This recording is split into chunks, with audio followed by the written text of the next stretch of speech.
We're just 2 weeks away from the NFL draft, and if you believe the rumors, we may be in for a lot of trades this year.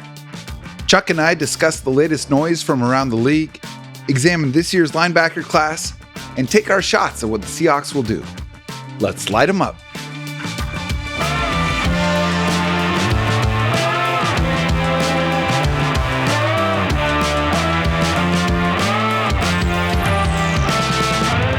I'm Jacson Bevins. And I'm Chuck Powell. And this is Whitewater Drafting.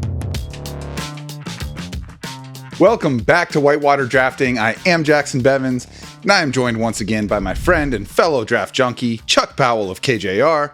Chuck, how we doing? Cigar thoughts, Chuck and Buck in the mornings coming together. You know, at some point in history, somebody had to run the risk that peanut butter and chocolate, when combined, would explode, and instead it was a delicious combination. You can't get anywhere without risk, and look what's happened, Magic. Yeah, man, 4 episodes in, loving it. Still no life vests. But yeah, no life vests. We might need to get those as we get close to the draft, because I mean, honestly, man, what are we, 15 days away as the time of recording? And I think it'll be 14 by the time everyone's listening to this. So I mean, it's go time. We saved the rafts for when we put together our first studio album, and then the cover will be us in our rafts and our life preservers. Nothing sexier. It'll be gorgeous. Yeah, I agree. Yeah. I agree. Well, look, man, there is a lot to get to, like there is every week this time of year. But before we do get into it, I want to remind everyone listening that Whitewater Drafting is proud to be sponsored by Seattle Cigar Concierge and Balvenie Single Malt Scotch Whiskey, 2 of my very favorite companies out there. Thrilled to have them on board. Now, Chuck, look, man, we start at the top like we normally do with quarterbacks. It is still the most important domino on the table. And last week we talked about the groundswell behind Michael Penix Jr.'s draft stock. And this week, the name that I'm hearing the most outside of the consensus top guys is Spencer Rattler. When you hear his name, what comes to mind? What comes to mind for me is somebody that never truly impressed me at the collegiate level. Now, look, I mean, he was ahead of Caleb Williams at Oklahoma, and then we found out what a sensation Caleb Williams was. So maybe didn't get the full, length of the runway to show exactly what he could do, and no doubt getting unseated, for a young person that thought that, had been called nothing but a 5-star for his entire life. Who knows what that can do to the psyche, but he gets to South Carolina and still puts up some good numbers. So the fact that he was a 5-star recruit just kind of tells you. I mean, he's got the upside. He's got the athleticism. He's got the arm strength, and he's got the size to suggest that he could endure in the National Football League. I can't sit here and tell you that I'm a Spencer Rattler expert or I was a Gamecock loyalist during the course of the football season. But when I saw him play, I was left a little bit wanting. And I do wonder how he will translate to the National Football League. He's got a career. I'm not sure if he's the face of the franchise kind of guy for me. Well, yeah, and especially to your last point, I mean, Rattler famously has had to go through a humbling process. I don't know if you saw the Netflix special on prep quarterbacks, and, Spencer Rattler was the number 1 recruit in the country. Yep. And some of that behind one the scenes of the greatest footage. Names ever. Oh my gosh, you kidding me? I mean, a superstar name. And I mean, the logo is it's built in. You got the S already and the Rattler. I mean, it's just, there's never been a name better for 2020's marketing than Spencer Rattler. But, they would show some of that footage of him with his teammates in high school, and he came off, real poor in that. And then sounds like kind of took that cockiness with him to Oklahoma. And at the first sign of struggle, really, they were like, well, we got this other kid.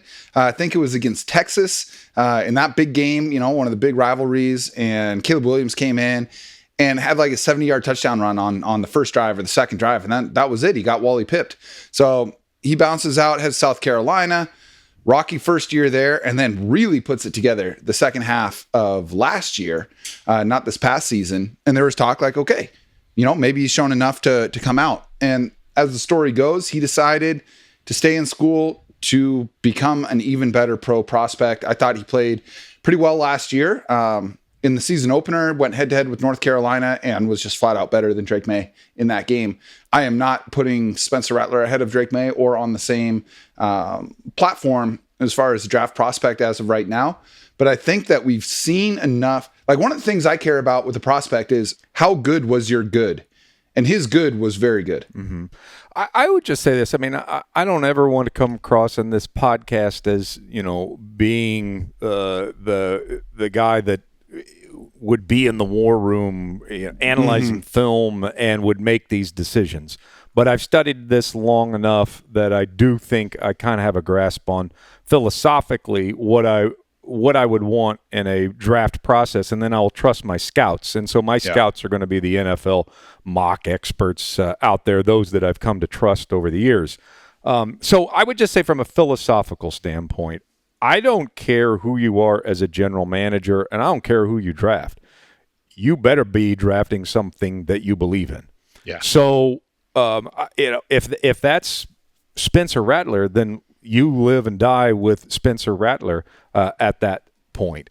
But through the Seahawk lens, I'm not interested in just adding another quarterback to the room. I can do that any given year. If I'm going to use a high pick, then I have to see that guy as a franchise quarterback. Now, the story about Russell Wilson famously is that John Schneider truly adamantly believed in the third round he was getting his future quarterback and was surprised that it was an immediate starter once he shined in camp. So, if that's who you want, if you were identified him, apparently he's meeting with the Seahawks and you circle that and you want to commit to him and you want to convince me that he's the face of the franchise, all right, then that's on you. You're the general manager. You carry that. But I'm not interested in just, let's add him to the competition. If you're going to take a quarterback on day one, I'm sure Rattler wouldn't go there. But even if you traded down and took him in the second round, that's high draft capital. And you better believe that guy is a franchise-type quarterback who very well could be or maybe will be the quarterback of your future. I'm not hearing that when Spencer Rattler is described. It sounds to me like a bit of a risky play. There's certainly some upside there, but there's also a lot of risk. And so the risk-reward factor, and to take him, you'll probably have to take him in round 2, wouldn't you think? You better be convinced. Yeah, you better be convinced that he is your guy if you're going to spend that high of a draft pick on him. And I'm just not there with him yet. He reminds me of a more physically gifted Gardner Minshew. He's the type of guy that I don't think you're necessarily bringing in to be your starter, but can be. I think he's got the tools that. Look, if you're a backup quarterback in the NFL, chances are you're going to start. That is the nature of it. You're going to start at some point. Everyone's getting freaking hurt these days. Injury rates for quarterbacks are through the roof, despite the NFL's best efforts to keep that from happening. And so, Rattler is going to start some games in the NFL. And the question is, if he gets a 3 or 4 game look, is he good enough to say, you know what, actually, we're gonna stick with that guy? And that's kind of what Gardner Minshew has been. And so, I see him as a high upside backup to start. But again, we talk about it every week. There is so much, and I mean, I'm starting to believe too much emphasis put on getting that quarterback on the rookie contract. It's, you start to miss the forest for the trees a little bit. And I think that's pushing him certainly into day 2. As far as the Seahawks go, and maybe as high as round 2, as far as the Seahawks go, I think the Sam Howell trade takes them out of it. I mean, they don't currently have a second round pick. I can't imagine that even if they end up with one through a draft day trade, they're using it to add a third quarterback to this room, especially one that's already older than Sam Howell. And if Rattler's there at 81, I don't expect them to have essentially used both of their third round picks on quarterbacks. So my question to you is, would you rather have Spencer Rattler or Sam Howell? And for fun, I'm going to throw Bo Nix into there too. It's a hard question to answer. And here's why. Again, I'm not sitting here wanting to break this down from I can do it with the top guys. But from just a philosophical, we're committed to this Sam Howell situation.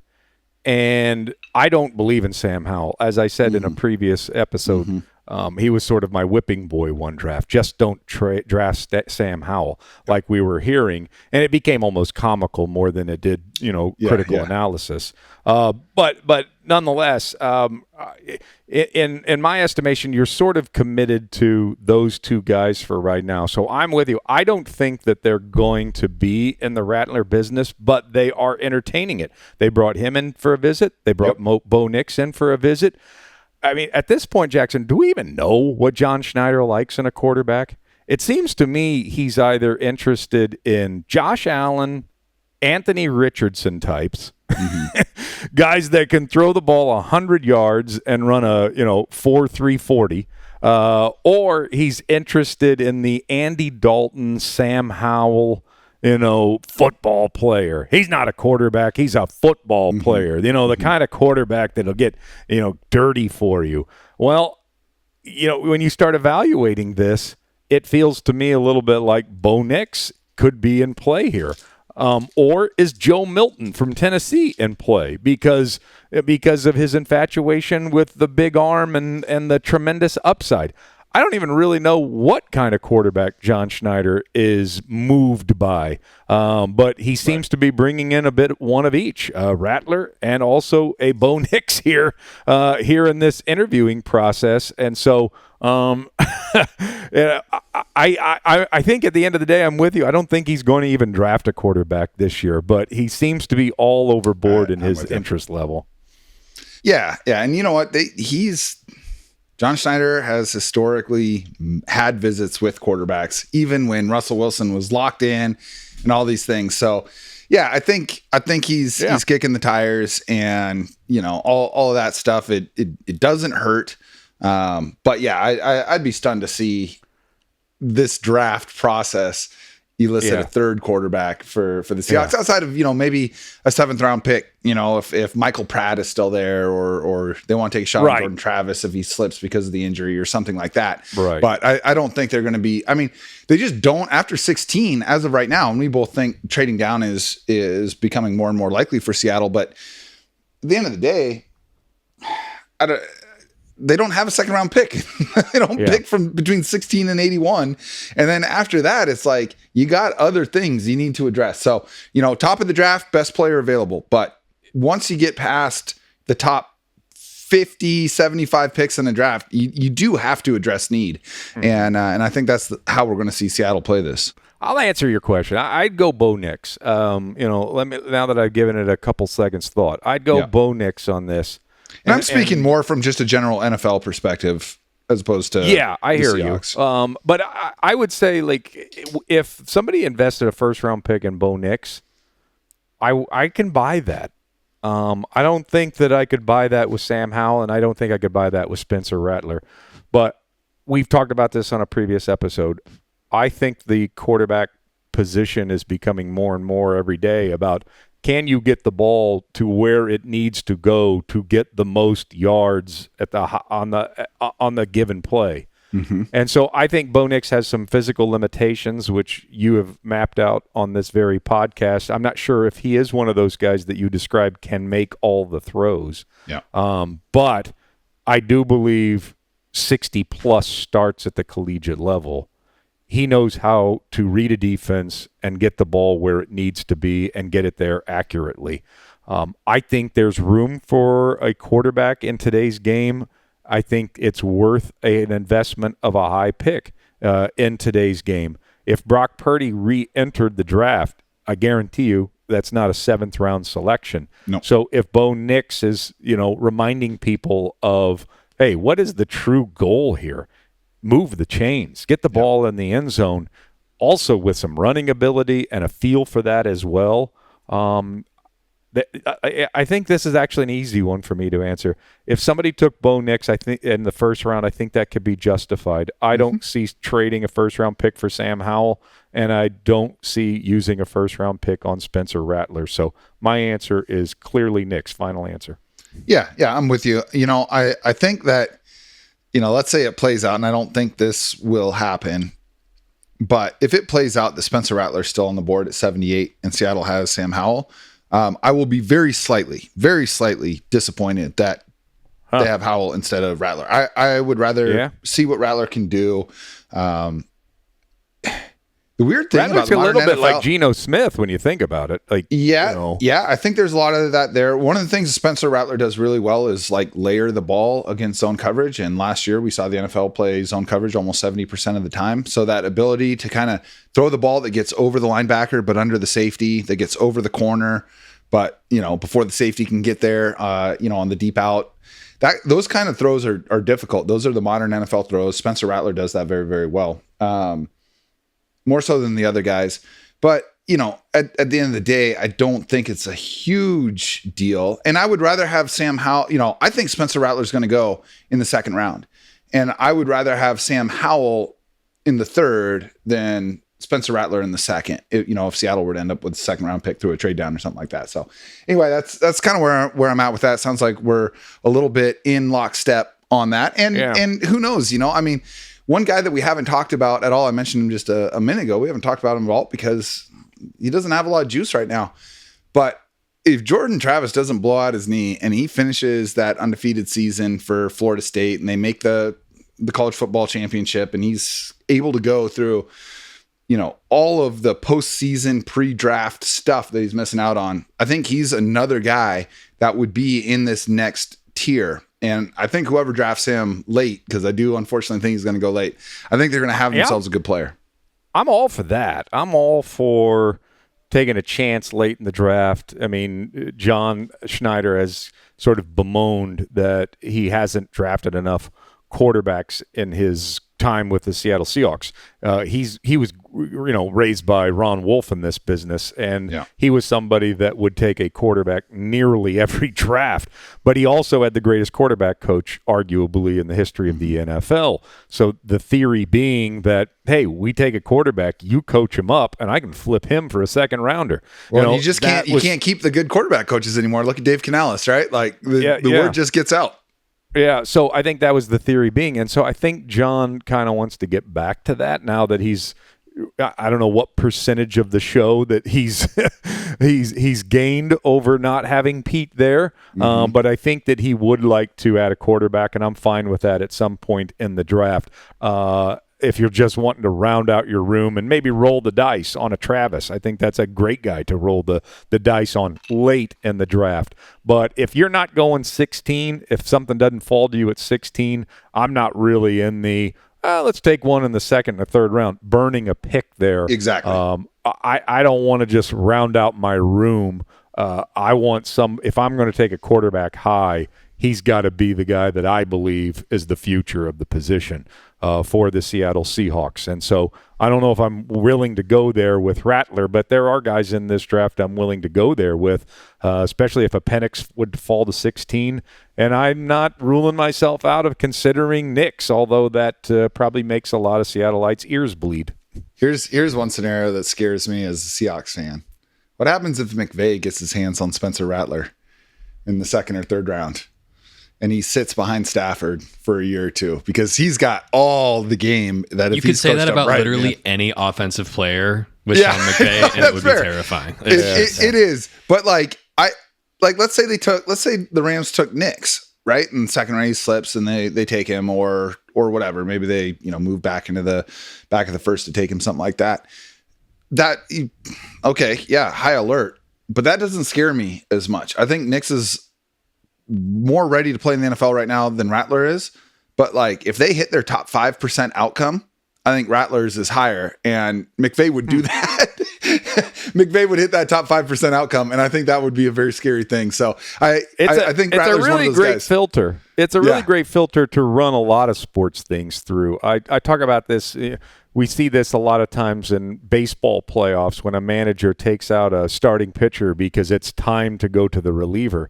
And then you hear afterwards the lineup is like, thank God. I don't care who you bring in here. You could bring in, Jesus Christ right now. I don't want to face that starting pitcher anymore. And so it's a pretty good filter to run it through is when, as you do this analysis, you're like, okay, I don't really want Bo Nix or I don't really want Spencer Rattler, but how would I feel if the Rams or 49ers That's right.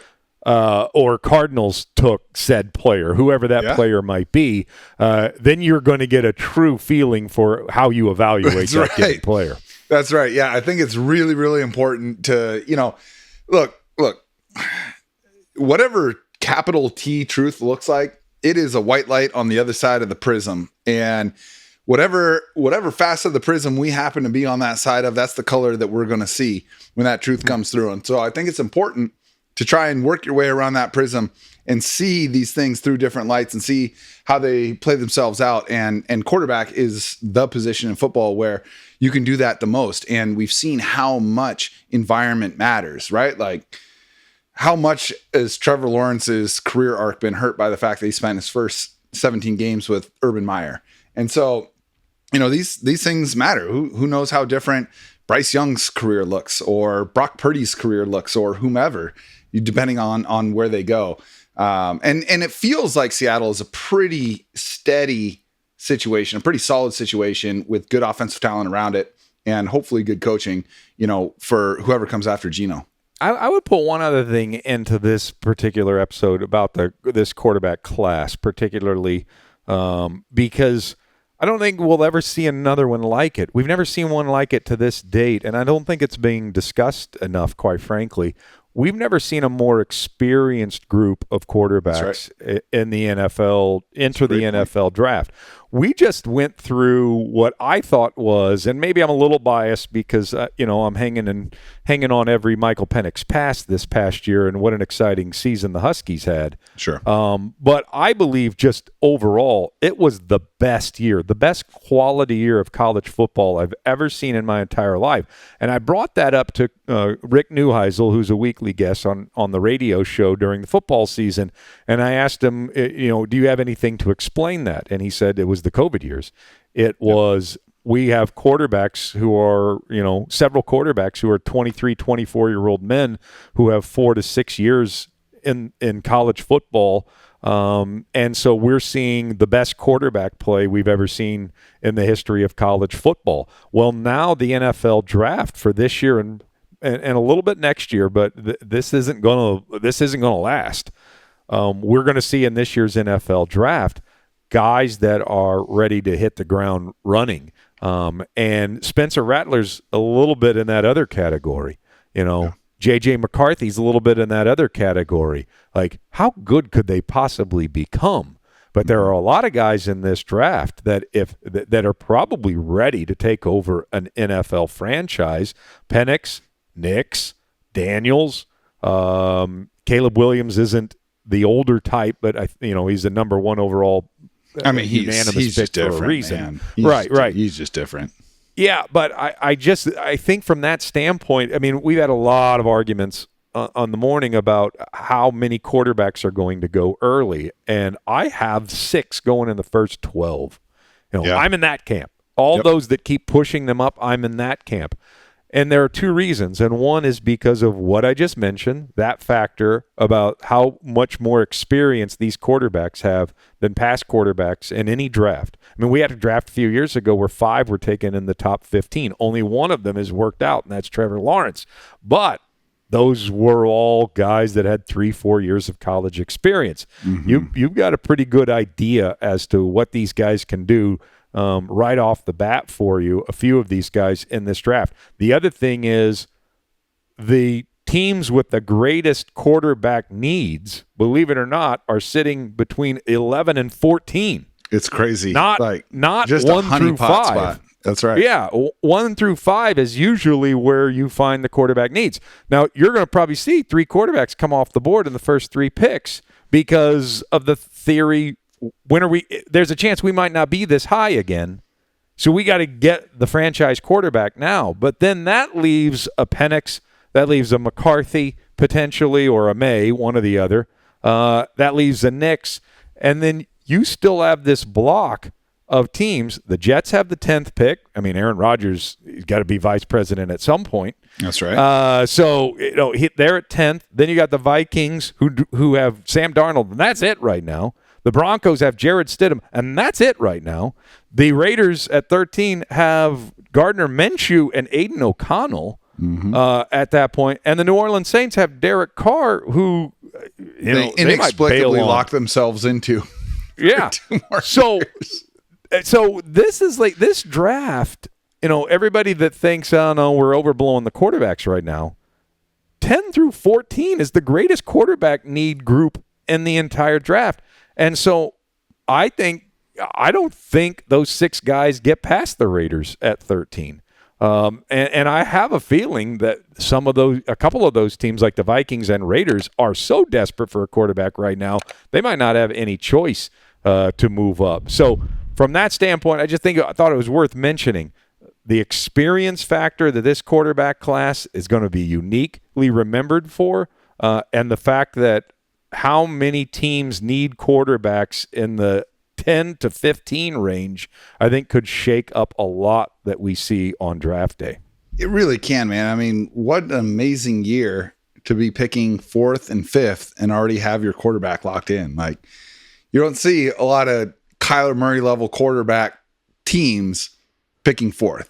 You certainly don't see a lot of Justin Herbert quality quarterbacked teams picking number 5. These guys are in unbelievable positions to I would think, but Jackson, they on the other side of it, there are a lot of people. I mean, I just woke up this morning to Mel Kiper saying Bo Nix and Michael Penix are 2nd-round draft picks. So there's a huge camp. I think like half people think that there's still not going to be the rush to get quarterbacks, and they think it's overdone and overhyped right now. I agree. I think J.J. McCarthy is the one that's going to force a trade somewhere in the top 5.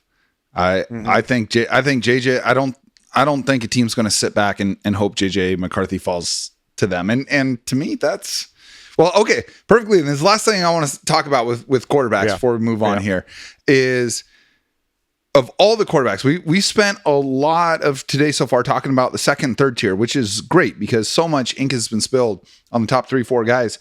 But now zooming out and looking at the entire quarterback class, who's the one guy you're most afraid you're going to be wrong on? Either that you find out 2 years from now, you're like, I was just way too high on this guy, or I was way too low on this guy. Well, it's got to be Penix, like in terms of my credibility. Because of how many conversations we've had on this podcast and then on my radio show where I can't understand how there's a gap between he and Daniels. Like I said before, if you want to rate Daniels ahead, I can buy that. But how could there be a monstrous gap? And it feels like that's closed through this draft process. I'm also somebody that, for whatever reason, was high on Jacob Eason at one point and got burned by that. So I'm aware that maybe the guy that I've seen the most, I've never been a homer. I've never carried that kind of bias. No, you haven't. But you One of the things I like about you. Yeah, but you certainly do get colored by who you surround yourself with and who you've evaluated the most. You either end up being too critical of that person, or you end up being mounting too much praise on that person. So Penix is certainly the guy that, for me, that I'm going most out on the limb for. I think he should be a top 10 pick in this NFL draft. And it literally, I have like a physical revulsion when I see somebody say he's a 2nd rounder. Like, I want to punch them like in the thorax or something like that. Yeah, I think for me, it's J.J. McCarthy. I am not someone that would trade 3 first-round picks to go get him. But what if he's just Brock Purdy with a lot more tools and came out 2-3 years younger? You know what I mean? I mean, like, say what you want about how little he had to do in college. He was still coached by Jim Harbaugh. And Jim Harbaugh was an NFL quarterback who ran essentially a version of the offensive scheme that was very successful in the NFL with San Francisco. And his quarterbacks have always performed, from Andrew Luck, of course. Yeah, all right, you got a generational talent there, sure. But Andrew Luck was freaking awesome in college. Jim Harbaugh got the most out of him. Jim Harbaugh got the most out of Alex Smith. He got the most out of Colin Kaepernick, right? He got the most out of J.J. McCarthy. And I'm just not there. I have tried to be there because I was wrong about Justin Herbert. I did not think Justin Herbert was going to be that guy. And I'm pretty sure Justin Herbert's that guy. McCarthy doesn't have those tools, but if he goes to Minnesota and he gets Kevin O'Connell and he gets Justin Jefferson and Jordan Addison and TJ Hawkinson to start his career, man, I could be like, I really whiffed on that. So he's the guy I'm afraid I'm going to be wrong on the most. In the other way, because you and I are both Penix guys. I think Penix is going to be a good pro. And if he's not, I'll eat it. But I think I could be way, way off on McCarthy. Well, before you're too hard on yourself, that's one of the things about this. It's crazy how we do brackets every year in college basketball, even if you've only watched like a half of one college basketball game, and then suddenly Monday morning everybody tries to play themselves off as experts. We follow this stuff a lot more closely, and yet before you feel bad, like, hey, should we weigh in on this stuff? We don't have all the information that general managers have. Well, we're not trying to argue that we do, but the truth of the matter is that these guys still have, all these general managers, they still have this, and it has plagued them throughout the history of drafts. I don't care what sport it is. They still have this image of, they'll see a guy that went to Michigan and he's skinny and kind of cute and had some success in college. I know, yeah. And they're convinced, like, well, that's the next Tom Brady. Right. I mean, that's not talk show hosts saying that. That's not mock draft experts or podcasters. That's general managers of football teams that play that game. Well, and we got to remember just how much pressure is on these guys to get it right. And so, you're going to revert to some comfort zones. Well, but that's why they said it early. You just got to own who you are, own your picks. It's your career that's on the line. And so you got to go with what you believe in and what your gut tells you and what your evaluations tell you. But it doesn't stop them from playing this. He reminds me of him. Do you know how hard that stuff is to duplicate? I mean, you neither of you are old enough, but when Magic Johnson, nobody had ever seen a 6'9" point guard before. Nobody. I mean, it was unheard of, and never thought that they would see a 6'9" point guard. Next thing you know, everybody's trying to draft a 6'9" point guard. It's like, no, he's just different. He's just different. He's just special, and you're wasting picks on 6'8" power forwards and trying to turn them into point guards. And so this is something that people. You can say what you want. Like John rolls his eyes when he hears, people like myself, breaking down the NFL draft. Well, guess what? I roll my eyes when these guys try to just play. Well, you know what? He's cute and he wears a Michigan helmet, and it's hard not to helmet scout. It is really difficult not to helmet He's scout. not that physically gifted. He must be Tom Brady. That's right. So they play this game and they make mistakes like that all the time, Jackson. So maybe you're right. Maybe you're going to be way off on him, but maybe you're on to something, and maybe it's these NFL teams who are way too desperate to try to hit the grand slam, trying to find the next Tom Brady, and are missing out on some of their evaluation of a flawed young quarterback. Hey, man, we all have lenses that we see the world through, and we just, like to your point, man, you just got to be honest about what your lens is. You need to understand, okay, these are the things that I prioritize in this position. It could be the tangible stuff, like you see with an Anthony Richardson or a Jalen Hurts, or it could be, the intangible, not to say those guys don't have intangibles, or it could be the intangible stuff. I want to find the next Brock Purdy or the next Tom Brady or whatever. So yeah, it'll be fascinating to see. And look, through the first almost month of us doing this show, we've taken good looks, obviously, at the QBs. We've looked at the running backs, the offensive and defensive lines in this draft class.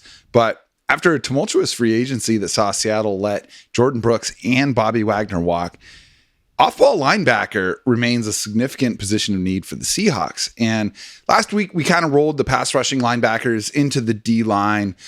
So today, we're going to focus on these guys that are behind the defensive line, that are patrolling the middle of the field. And in a way, they've kind of become the running backs of the defense in terms of how the NFL looks at them. They're less likely to get drafted super high overall.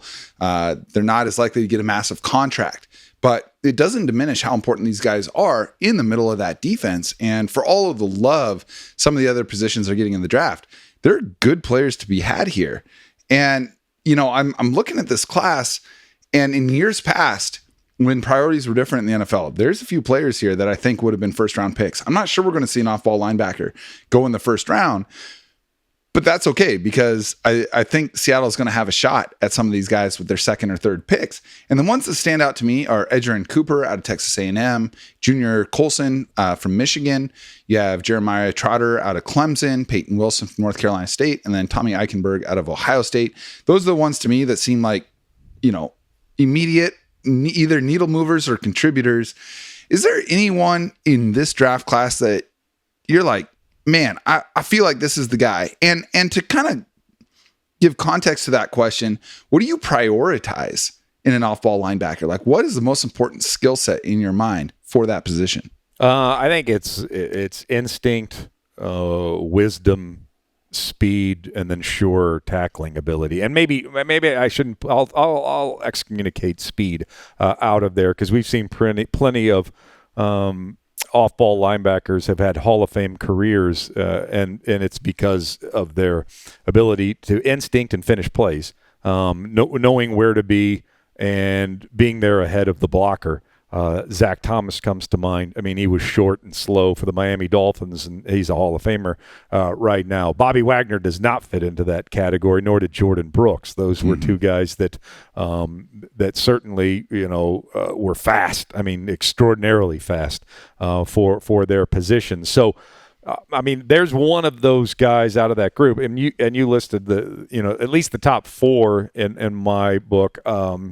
In your first four that you rattled off. But there's one that particularly stands out to me, and that's Peyton Wilson from North Carolina State. A few years ago, and I'm not comparing these two, they're completely different players, but going through the same draft process, there was a player out of Pitt by the name of Aaron Donald. And Aaron Donald was the best football player in college football that year. He was the best player. But he was 6 foot tall. Mm-hmm. And he was under 300 pounds, and people were questioning, what kind of transition? Is he going to be too small? Is he going to get bullied at the National Football League level? These were sort of the conversations they were having. Then he shows up at the Combine, and he puts together the best workout of anyone there. He was strong. He was faster than everybody else at the position. He was quicker than everybody else at the position.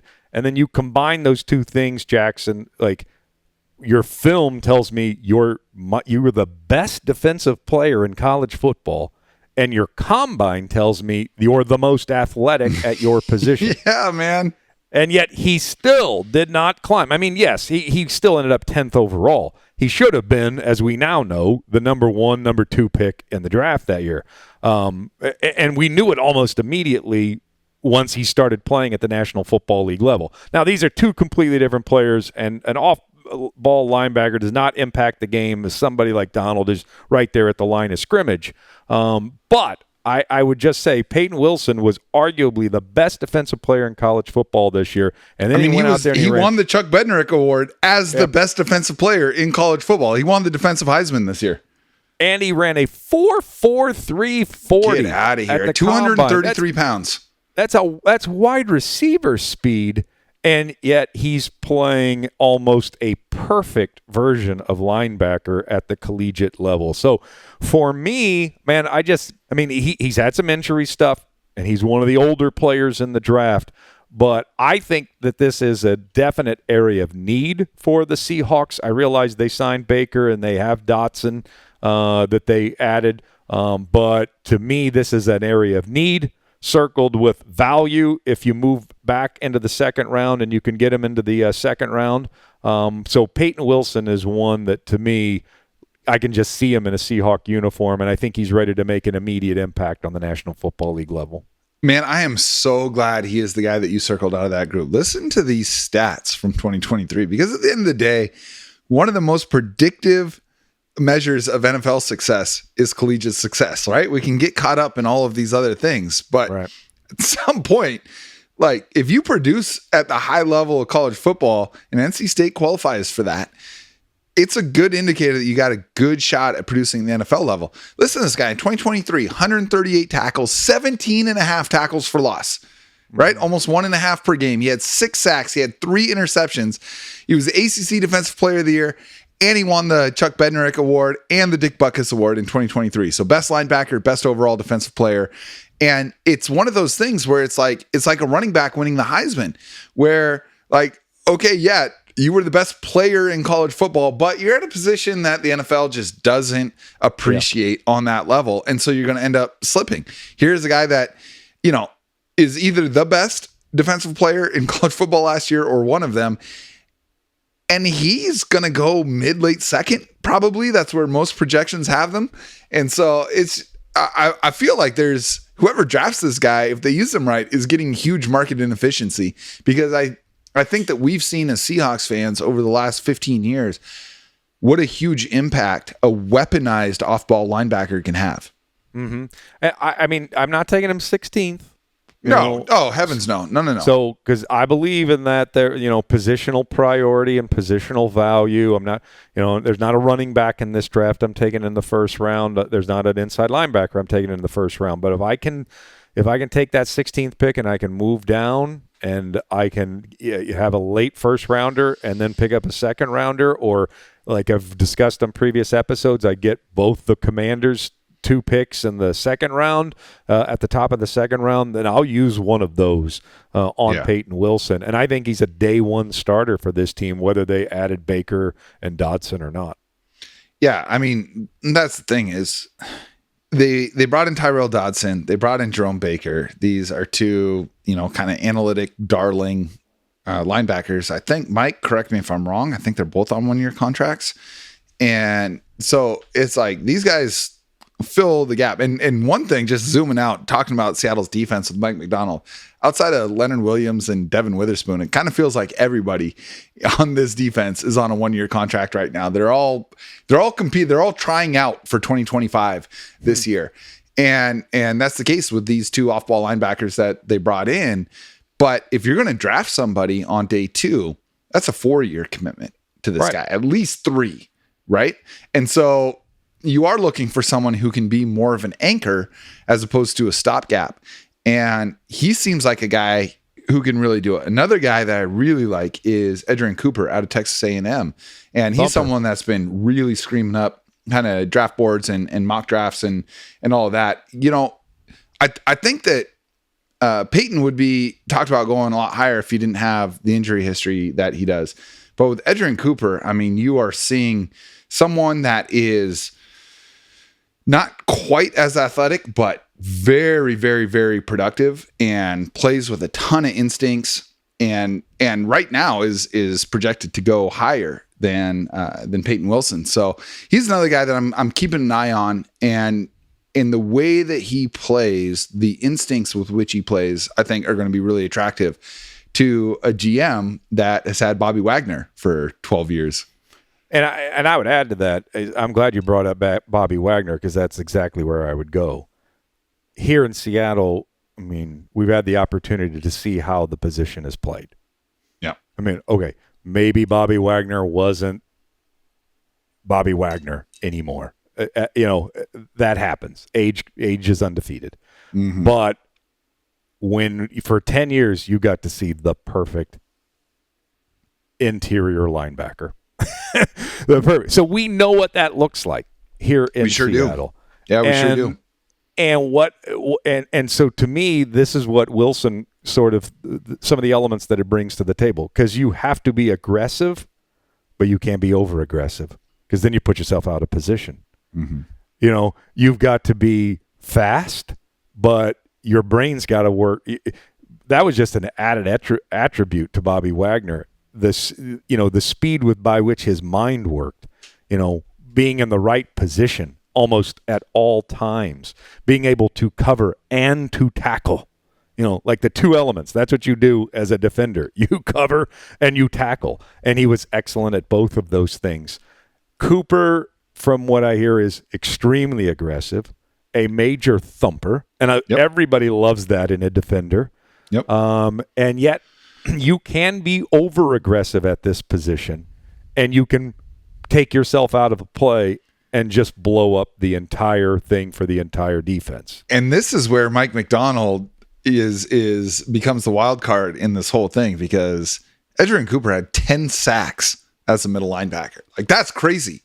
But if you watch any Baltimore Ravens last year, the Seahawks got their fill of the Baltimore Ravens defense last year. But that Christmas game against the 49ers where he had Kyle Shanahan in hell, right? Like, he is going to bring pressure from every single direction. You heard Geno Smith today in his, a number of players spoke to the media today, and Geno Smith talked about one of the things Mike Macdonald wants the offense to feel like when his defense is on the field is that there's 13 guys on the field. And Macdonald has talked about, I want every single player on my defense to be able to rush the passer.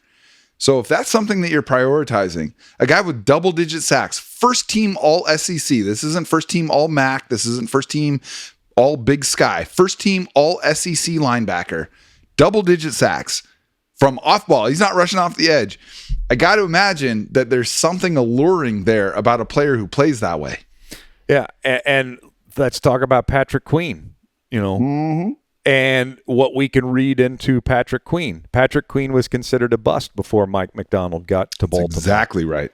And then he becomes a Pro Bowler, and then he becomes a free agent, and he's not going for as much as what people thought that he was going to go for. And that seemed odd to people. And then he doesn't go to Seattle, even though the value of him seemed doable. It was a lot. He earned a big contract, but it wasn't as much as what the sticker price, it was less than the sticker price on the window. Yeah. So what else do we read into that? We could read into that. Mike Macdonald's like, I can make another one of those. Yeah. Right? Like, yep. I love him, but I made him. I'll make another. And we can get one a lot cheaper than that. And what happened then in this sequence, we just heard a couple of weeks ago that there weren't many teams that interested in Patrick Queen because he wasn't coming with Mike Macdonald.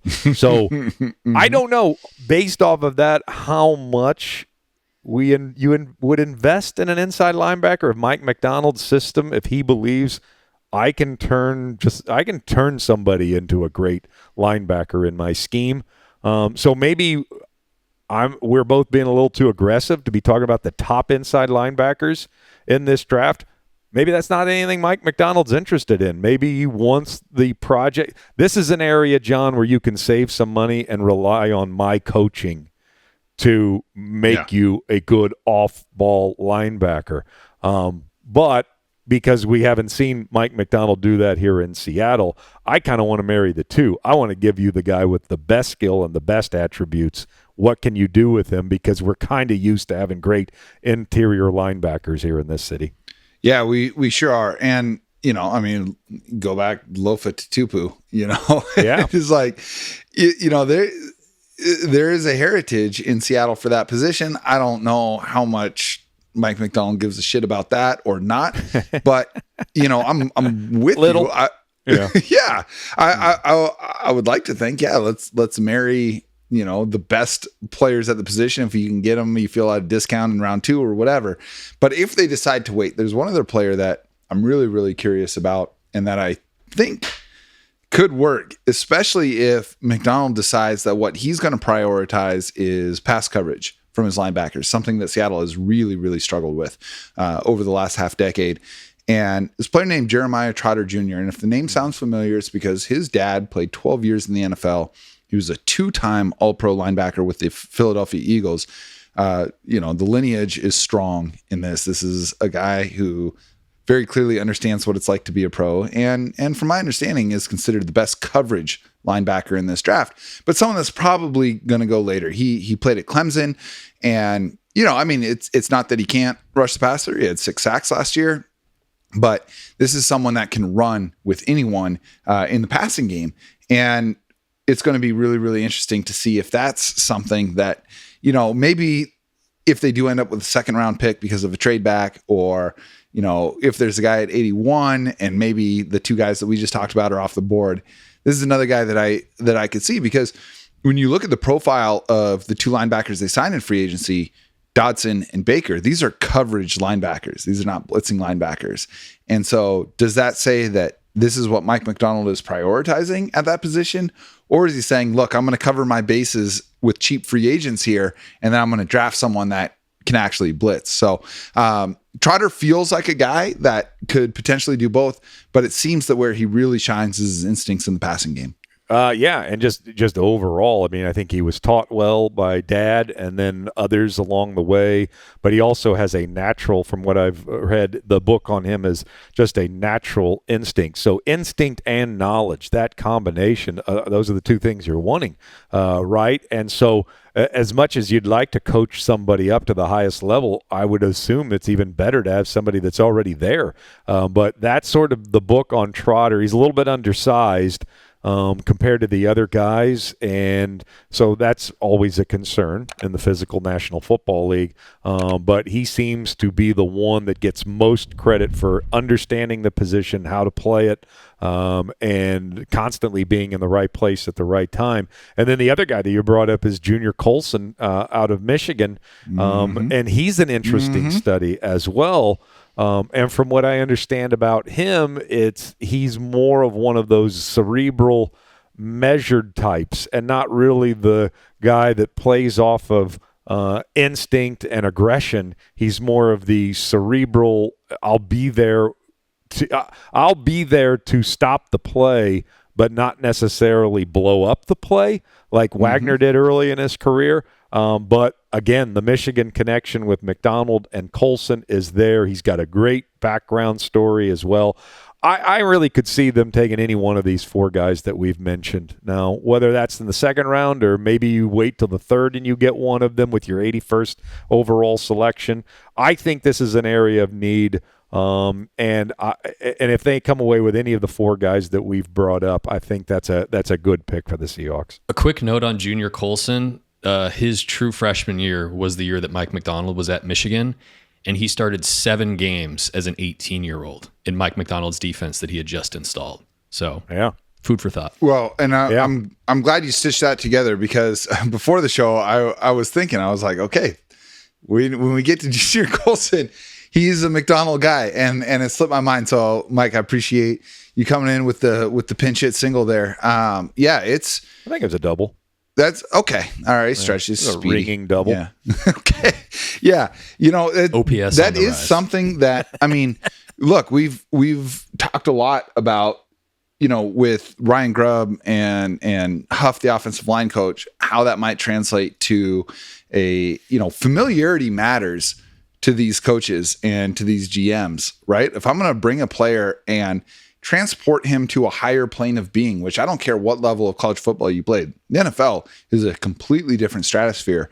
And so comfort level has a lot to do with this. And if you have a coach that's familiar with that guy already, that can go a long way. And to Mike's point, there is a familiarity, at least early in the Michigan career, with Junior Colson and Mike Macdonald. And Colson was very disruptive in the national championship game against UW, despite playing with one hand. I mean, he had the big cast around his left hand in that game, and he was still out there causing all kinds of hell for Michael Penix Jr. So, he's someone to keep an eye on as well. We're doing this every episode, and it's something I look forward to every episode, because the Seahawks, as of right now, are still 16th in the first round, and we get new information every single week. The landscape has shifted, whether through transactions or new rumors or whatever. So, Chuck, here we are. We're 2 weeks away from the draft. What do you think the Seahawks are doing at 16? When we kind of hatched the idea for this, doing it every week, I was kind of hoping that I would fluctuate from week to week and have something brand new, holding out the real possibility. Yeah, but you got to be authentic about it. I know you are. I wasn't going to change my mind. I just still haven't changed my mind. I think they're moving down. We entertained some really interesting proposals last week, and now that I've had a little more time to think about them, maybe I do like that Pittsburgh deal or that Philadelphia deal that you threw by me. Either way, I don't think they stand at 16. I think they're going to end up with a second day 2 pick before it all comes to a close. I may be a little overzealous in thinking that they could get Peyton Wilson and Graham Barton out of Duke. That would be fun. He might be off the board by the time, if they move down, he might already be off the board because it's sounding like might even be a mid-first rounder before all of this is done. But I would not mind. I mean, normally I'm not a need filler. I do like teams that draft the best player available. But I do think this team has some needs. I think they've been long overlooked, and so I'm going to go ahead and stick with my original thought. I think they move down from 16, and they fill a couple of needs by taking an interior offensive lineman and an interior inside linebacker, one of those 4 guys that you and I just discussed. Hey, Chuck's man. bought and paid for by the ACC. Yeah, no kidding. I'll say this. Philosophically, I'm with you. I want to run a hypothetical by you. Danny Heifetz of The Ringer today dropped a mock draft. Shout out Danny Heifetz. Oh. Danny, I am in Dynasty League with you. You got the 107 pick. I got the 108. I'm trying to move up. If you're listening, hit me up. Tell me what it's going to take to move up one spot in this draft. But he put a mock draft out today, and he had the Seahawks trading out at 16 with the Chiefs at 32. So they traded 16. I know where he's going with this. I can predict this before it even happens. All right, tell me what you think's happening. Because I've been trying to do this all week on my show, and it just keeps getting left on the editing room floor. And I don't have another show this week because I'm going on a little bit of a weekend getaway here. So, good. I get to say it on Whitewater Drafting. If Brock Bowers falls down this draft, I'm with you. The Seahawks should run to the podium and take him. But I'm getting the feeling that the Kansas City Chiefs are going to be the aggressor and get their – they don't want Patrick Mahomes without Travis Kelce in whatever form Travis Kelce comes in. So they've been aggressive they were aggressive to come up and get Patrick Mahomes. I think that if Bowers starts to slip into that first round range – the Kansas City Chiefs move up ahead of the Seahawks or to the Seahawks and take Brock Bowers. He and Kelce live together for a year, and then he becomes the heir apparent to Kelce after that. Okay. Is that where he went? Could you imagine? Close. Not quite. Okay. Could you imagine the steam that Brock Bowers would have if he went to the Chiefs? It would be insane. I love this. You're the first person I've heard to suggest that specific outcome here. I actually love it. I'm floored. I as a football fan, that is exactly what I want. He has Seattle trading from 16 to 32, and in exchange, they get the Chiefs' second round pick, so 64 overall, and a third round pick in 2025. And he actually has, it's funny that we're talking about it on the Linebacker Show. He has the Seahawks taking Edgerrin Cooper at 32. Whoa. How would you feel about that? I think it's a little high, but again, we get a little too caught up in that, all of us draftniks. Like, you got a player that you love, get him. Get him where you can get him. So if they came away with him, I would think they have a good player and they filled a big need. And so even though I would say that that's probably a little high for where I would take Edgerrin Cooper, I think I'd still like the selection there. For what it's worth, we've used Daniel Jeremiah as a reference point for analysis on this show so far, and he has Cooper as his 21st ranked player in the class, right above Byron Murphy. Wow. Well, that's hot. But let's also, okay. So he's just ranking the players, Mike. Like, what you have to right. Also he's not evaluate, predicting he's going to go 21st. Sure. Right. Because what you also have to evaluate is where positions get drafted. So he probably, I don't know where's Jeremiah have him in his latest mock? Because I have a feeling those are two different stories. Without knowing, Certainly. I'm gonna predict that those are two different stories. Yeah. But yeah, I mean I can go with that. Like, that this might be one of the top 20, 25 players in the draft. So even though the positional value might suggest you could probably get him or a Peyton Wilson a little bit later than 32, Jacson, if he comes away with Edgerrin Cooper at 32 and adds some draft capital, I'm good with that. I would hate it. You would hate it? Hate it. I would hate it. Yeah. Yeah, I would. Tell me why. Here's the thing. I think that there's going to be a chance at 16 to trade down 3 to 6 spots and still get a player that I think is like a stone cold lock first round grade player. If I'm going all the way to 32, I am drafting a second round talent and giving him a first round contract. And I don't want to do that. We've seen Seattle do that so many times. Mm-hmm. So many times.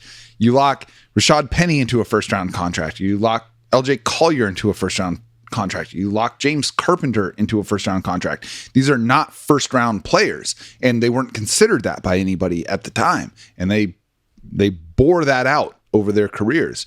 So to me, if you're going to drop back 16 spots, I mean, you are dropping multiple tiers of players to go from who's going to be available at 16. It's going to be a Byron Murphy or a Jared Verse or Johnny Newton or Troy Fatanu or Quentin Mitchell, who's my favorite defensive player in this draft. I mean, there's so much real first round talent available at 16.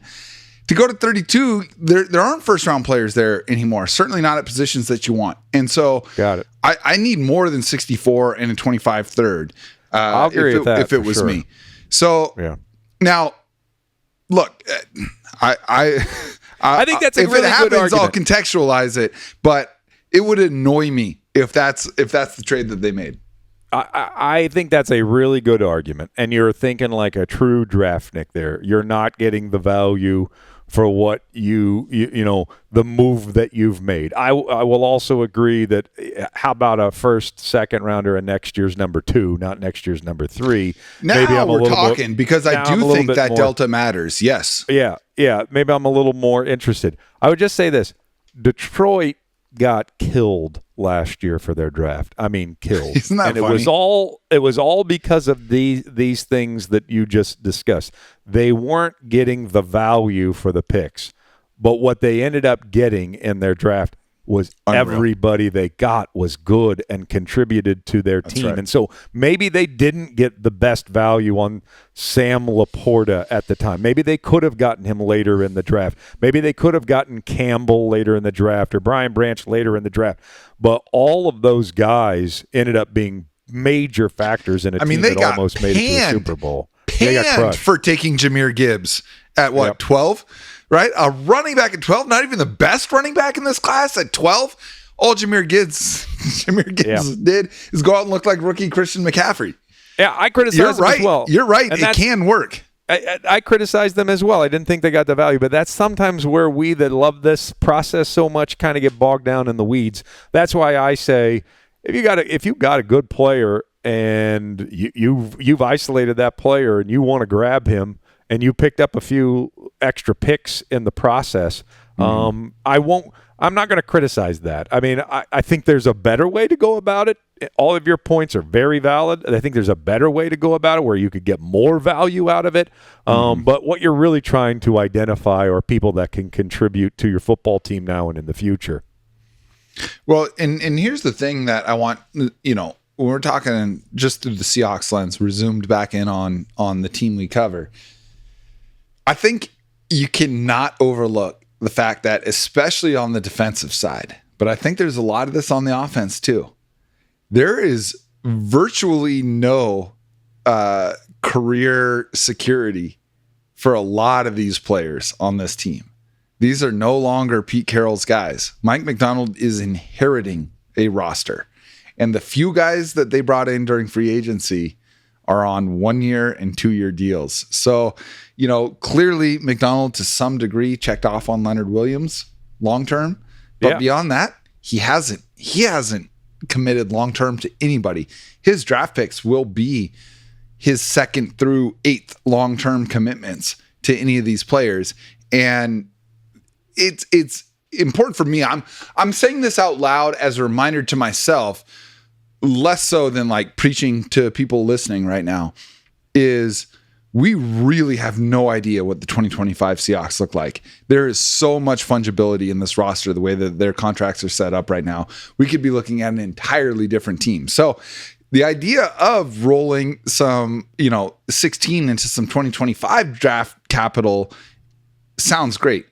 The Chiefs 25 third, though, I mean, that's barely a top 100 pick, right? It's not like the Chiefs are missing the playoffs this year. Yeah, exactly. Yeah, I don't know if I said this on this podcast last week or if I did it on my radio show. I'm getting old, and sometimes the lines get blurred. But I think it's the most fascinating element of this is how much different a Mike Macdonald, John Schneider draft looks compared to a Pete Carroll. I mean, I think John probably does have even a little bit more say. I believe he's always had a lot of say on this, but maybe a little bit more say here heading into this particular draft, but it's still going to be colored by Mike Macdonald and the kind of pieces that he thinks will make his defense particularly work. I can't wait to see the type of player that the Seahawks draft this year, and I hope they end up with more picks. That's why I kind of want to move down to 16 so that we can get a clearer evaluation of that very study. I think it's the most fascinating aspect of this entire draft process for us here in Seattle is to see what kind of player Mike and John draft compared to Pete and John. Well, this is why I'm so excited to be doing the show with you, is because you've got this perspective, and frankly, you've been talking with the decision makers with this franchise for years, and you've got this insight, and I really, really appreciate that. I'm going to close this out by talking about what I actually want. I've spent some time saying what I don't want the Seahawks to do at 16. I want to tell you what I want them to do at 16. Okay. There are still players that if they're there at 16, I'm sticking and picking. If they turn down, pick 25 plus a third round pick to take Troy Fautanu, to take Laiatu Latu, to take Byron Murphy, to take Johnny Newton, I'm all right with that. Like, I am instant reaction, and those listening, from last year, we're going to be here reacting live to the draft as it happens. I'm telling you right now, if they stick and pick any of those guys at 16, you're going to see a very positive reaction from me. So, trade down if you can, but don't trade out of your tier of first round players. And if all of those guys are still there at 16, which might be true, they legitimately might all be there at 16, then entertain offers all the way to the point where you feel very comfortable. I can still get the last player in that tier, but I do not want the Seahawks to trade out of a first round tier player. And I don't think you can go much further back than 22 to do that.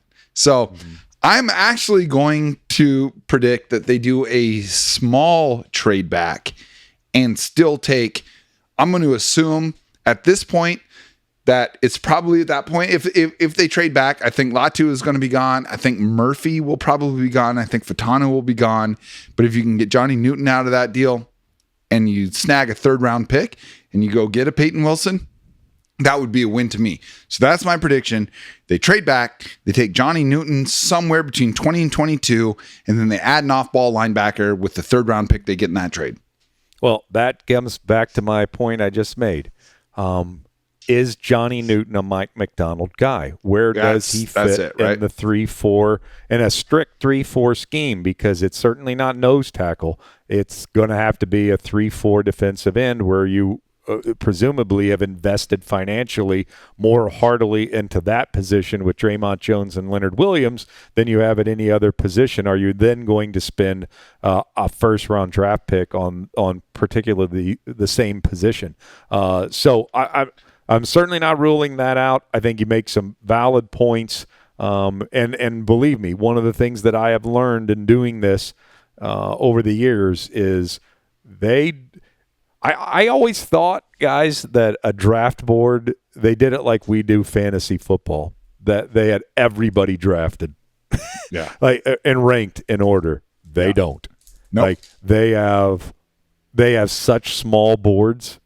It would shock you of how many guys they're actually interested in. There might only be 35, 40 players in the whole draft they're even interested in. And so to be there at 16, you're right. You probably are on 16 the outskirts. is kind of a money spot to be in this You're draft. probably on the outskirts of drafting somebody that you actually do value as a first-round draft pick. So, I mean, that's a tremendous point, and we'll see if that's too irresistible for them. But I have a feeling what's irresistible for John is adding more picks to the equation. Yeah. And he might even sacrifice that a little bit. Yeah, exactly. I just don't want them to move too far back to where, like, Yep. to me, one first round grade player and an extra day 2 grade player is worth more to me than 3 day 2 grade players. Mm-hmm. At the end of the day, if your goal is to compete for your division and to make a playoff run, and then, of course, yes, everybody wants to win a Super Bowl. I am not a Super Bowl or bust guy. That's just a great way to be miserable your whole life.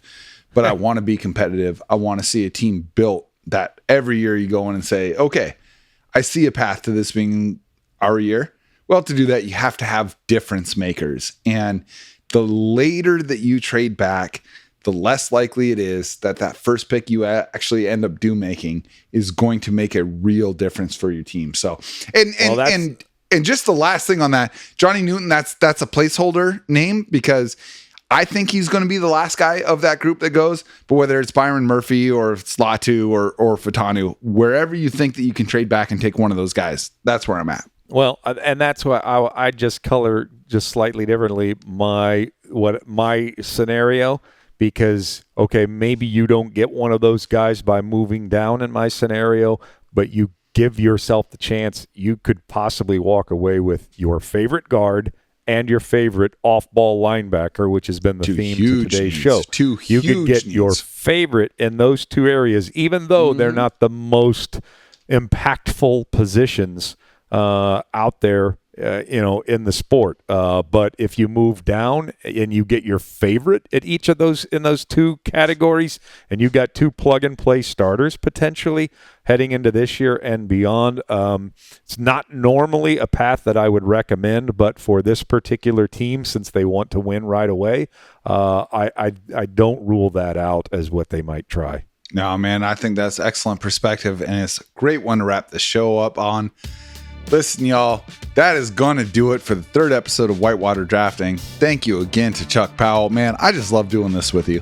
Oh, same here. Loving it. Yeah, we're getting better every week. It's getting stronger. Yeah, it is, man. And the next 2 weeks are going to be amazing. I cannot, there's going to be movement between now and the next time that people are listening to us talk. And by the time we get to draft week, whoo, baby.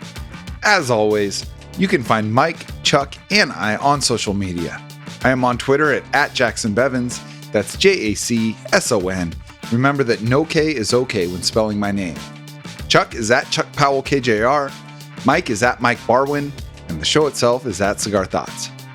You can catch full video episodes on our YouTube channel at Cigar Thoughts and find the rest of our socials at CigarThoughtsNFL.com. And listen to Chuck every weekday morning on KJR Sports Talk Radio 93.3 FM starting at 10 a.m. This episode is brought to you by Balvenie Premium Single Malt Scotch Whiskey. I've long been a huge fan of their lineup, and we are thrilled to have them on board as a sponsor of the show. If you're watching on YouTube, you've seen me enjoying a glass of their 21-year Portwood, which was finished in port casks to give it a deep, earthy flavor. It's an excellent bottle, and one of the best things about a great Scotch is how well it plays with a good cigar. And speaking of, we do have our own special release of cigars that you can purchase at a terrific price as a listener of the show. Until recently, you've been able to order your own bundle of 10 for just $169, which is less than half of what this blend sells for in cigars on the open market. But because of the success of the Cigar Thoughts release, we lowered the price to just $149, and we've decided to keep it there. That's right, only $149 for a bundle of 10. As many of you know, we partnered with one of the most prestigious cigar manufacturers in the world to release these official Cigar Thoughts cigars, which you can order directly from CigarThoughtsNFL.com. Just follow the link on the show page to get these easy-to-smoke stogies rolled with 13-year aged premium Dominican tobacco leaf, or hit us up on Twitter or Instagram and we'll send you the details directly. And these cigars, they come with a Bovita humidification pack and a Mylar storage bag to make sure they stay fresh whether you have a humidor or not. Of course, you can listen to this show and read every article at fieldgoals.com. And if you're listening on Spotify or Apple Podcasts and you like the show, drop us a 5-star rating and leave a quick review. Thank you to all of y'all listening for your continued support of the show. We know you've only got so much time for podcasts in your life, and it is an honor to be a part of that for y'all. Please know that by sharing this show on social media and with your friends, you give us the juice to keep making this happen. We'll be back soon, but in the meantime, onwards and upwards, my friends.